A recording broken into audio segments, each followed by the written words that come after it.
Bienvenidos al avance del capítulo 11 de la telenovela Arafta, Atados por el Destino. La familia Yildirim se encontraba reunida en el cementerio, sumida en el dolor por la muerte de Murad. Ateş llegó acompañado de su familia, mientras Mercan se acercaba a la tumba de su hermano, profundamente afectada por la pérdida y lamentando su partida. En medio del duelo, Nesir y Demet se aproximaron para expresar sus condolencias, gesto que Mercan agradeció con respeto. Sin embargo, la tensión no tardó en aparecer cuando Ateş se dirigió a Nesir para decirle que estaba cansado de verlos siguiéndolos a todas partes y le exigió que se marchara, si ya había cumplido con lo que tenía pendiente. Nesir, sin perder la calma, le respondió que cuando llegara el momento adecuado sería Ateş quien tendría que retirarse. Después de ese intercambio, Mercan reprendió a Ateş, señalándole que estaba siendo cruel al mostrar hostilidad incluso durante el funeral. También le reclamó por no entender por qué habían asistido si, según ella, ellos mismos eran responsables de la muerte de su hermano. Ante esas palabras, Ateş decidió retirarse del lugar. Museyyen le preguntó entonces si no pensaba hacerles pagar lo que merecían, pero Ateş respondió que ese no era el momento ni el sitio para actuar. Ya fuera del cementerio, Ateş le informó a Cemal que recorrerían varios lugares antes de regresar a casa. Más tarde visitó a un amigo en la cárcel y le preguntó directamente por qué había disparado contra Murad, recordándole que él ya tenía todo preparado para hacerlo pagar por sus actos. El hombre le respondió que no se arrepentía, pues consideraba que gracias a lo ocurrido su hija finalmente podía descansar en paz. Ateş le aseguró que intentaría sacarlo de prisión, aunque su amigo afirmó que estaba dispuesto a cumplir su condena. Mientras tanto, en la mansión, Ayder permanecía en la sala junto a Nermin, quien no dejaba de llorar la muerte de su hijo. Consumida por el dolor, lo culpaba por no haber podido protegerlo. Ayder, dominado por la sed de venganza, juró que todos pagarían por lo sucedido. Nermin, levantándose con determinación, aseguró que Museyyen también debía perder a un hijo para comprender el sufrimiento que ellos estaban atravesando. Ateş intervino pidiéndole paciencia hasta que llegara el momento adecuado. Por otra parte, Yazar continuaba en la empresa revisando antiguos informes corporativos cuando recibió una llamada de Nesir, quien le preguntó si ya había cumplido con lo que le había encargado. Yazar respondió que aún no había logrado acceder a la base de datos, ya que el sistema era difícil de vulnerar. Nesir le exigió que se apresurara, insistiendo en que no podían perder más tiempo. En ese instante pasó la supervisora, lo que obligó a Yazar a ponerse nervioso y cortar la llamada. La mujer notó su actitud sospechosa y ordenó a su asistente vigilarlo e informarle cualquier movimiento, pues estaba convencida de que ocultaba algo. En la mansión, Mercan ya no lograba contenerse y enfrenta a Ateş, reprochándole que está cansada de escucharlo decir cosas que según ella no corresponden con la verdad, además de soportar constantemente sus actitudes acusadoras reflejadas tanto en sus palabras como en su manera de mirarla.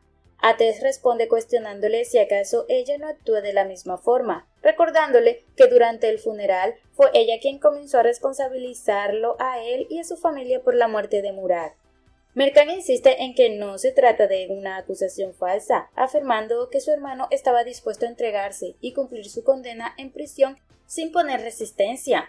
Ateş le aclara entonces que Murad fue responsable de su propio destino y le advierte con firmeza que no quiere volver a verla cerca de Nesir, señalándole que ahora lleva su apellido y debe respetar lo que eso implica.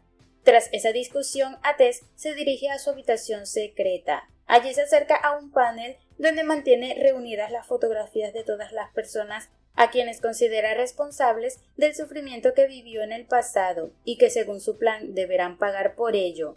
Cuando sale del lugar, Mercan, que lo observaba oculta a cierta distancia, permanece pensativa, preguntándose qué es exactamente lo que Ateş guarda en ese espacio al que nadie más tiene acceso. Dentro de la casa, Museyyen continúa provocando incomodidad al insistir en recordar constantemente a Murad, llegando incluso a pedir elba para comer, algo considerado inapropiado en pleno periodo de duelo. La situación resulta insoportable para Nermin, quien abrumada por el dolor decide salir de la mansión. Ayder la sigue de inmediato intentando calmarla, asegurándole que pronto harán que todos los responsables paguen por lo ocurrido.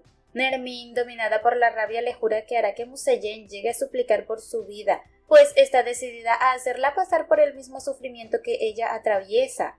Más tarde Ashley le explica a Sarah qué objetos debe recoger para trasladarlos a la nueva habitación que ha decidido ocupar. En ese momento llega Mercan y al ver la situación ordena a Sarah que deje todo en su lugar y se retire. Después encara a Ashley y le pregunta qué es lo que pretende junto a su familia, insinuando que parecen empeñados en volverlos locos.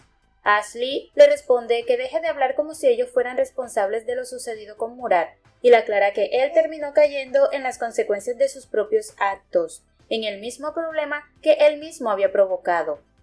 Tess llega en ese momento y al notar la tensión, pregunta qué está ocurriendo. Mercan le explica que Ashley pretende ocupar ahora la habitación que pertenecía a Murad y le pide que al menos respeten su memoria, dejando intactos sus recuerdos.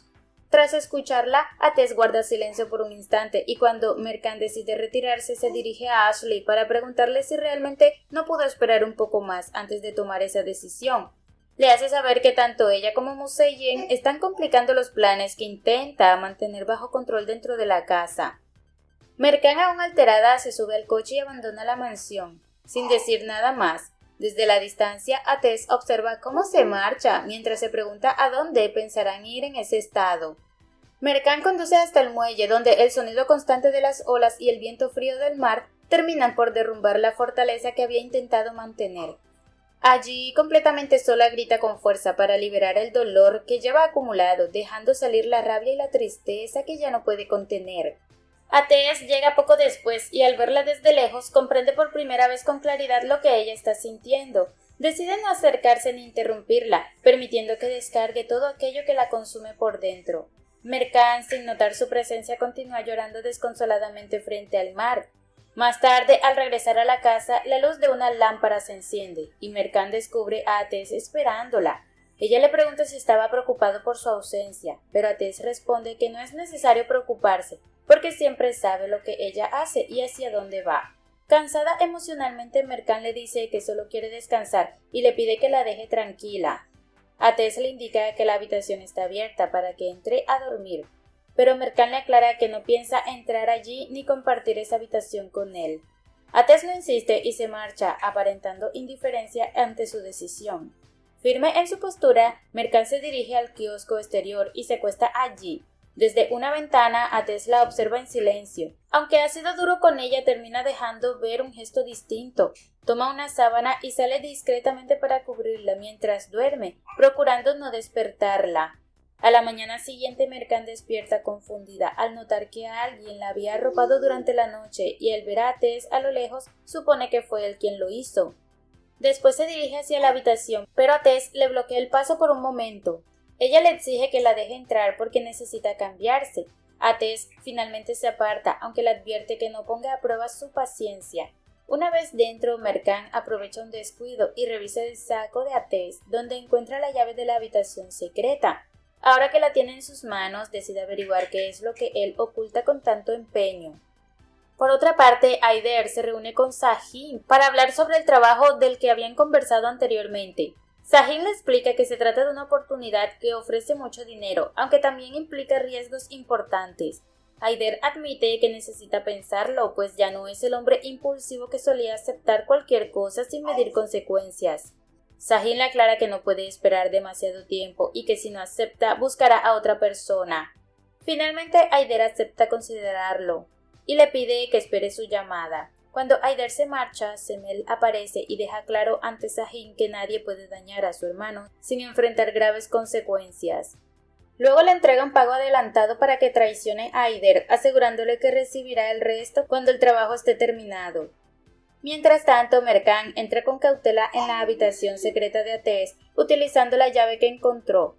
Observa cuidadosamente el interior, pero para su sorpresa, el lugar está completamente vacío y no encuentra nada que confirme sus sospechas. Justo cuando está por salir, nota una fotografía caída en el suelo. Es una imagen de Tess junto a su familia. Aunque ella no logra reconocerlo, comienza a preguntarse qué relación tiene él con las personas retratadas. En ese instante una voz le susurra al oído preguntándole si está perdida. Mercan queda paralizada por el miedo, ya que no escuchó en ningún momento cuando Tess entró a la habitación. Hasta aquí este avance. Si te ha gustado, déjanos un like y una suscripción.